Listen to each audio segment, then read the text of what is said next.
నమస్కారం. నా పేరు శ్రీరామ్ శర్మ.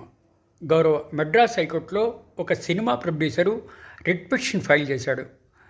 వివరాల్లోకి వెళ్తే ఇట్లా సినిమా రిలీజ్ అయిన వెంటనే రివ్యూ రాస్తున్నారు. ఇది చాలా నెగిటివ్గా ఉంది. ఇట్లా రాసినందువల్ల మాకు నష్టపోతున్నాం, మేము లాస్ అవుతోంది, జనాలు చూడడం మానేస్తున్నారు. కాబట్టి సినిమా రిలీజ్ అయిన 1 వీక్ 10 డేస్ దాకా ఇటువంటి రివ్యూలు రాయకుండా ఆదేశాలు ఇవ్వాలి అని చెప్పేసి రిట్ పిటిషన్ ఫైల్ చేస్తే ఇది Madras high court single judge justice S Sounthar ఇరుపక్షాల వాదనలు వినిన తర్వాత డిస్మిస్ చేయడం జరిగింది. ఇది వ్యక్తిగతంగా ఉంటుంది, ఇట్లా ఆదేశాలు మేము ఇవ్వలేము అని డిస్మిస్ చేయడం జరిగింది.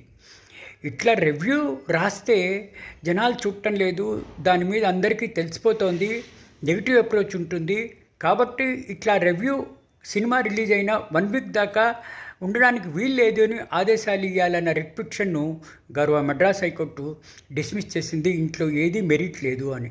దీన్ని బట్టి మనకు తెలిసేది ఏంటి, సినిమా రిలీజ్ అయిన వెంటనే రివ్యూ రాయొచ్చు, ఇట్లా 1 వీక్ 10 డేస్ ఆగే అవసరం లేదు. ఎందుకంటే స్టే ఇవ్వలేదు, డిస్మిస్ చేయడం జరిగింది.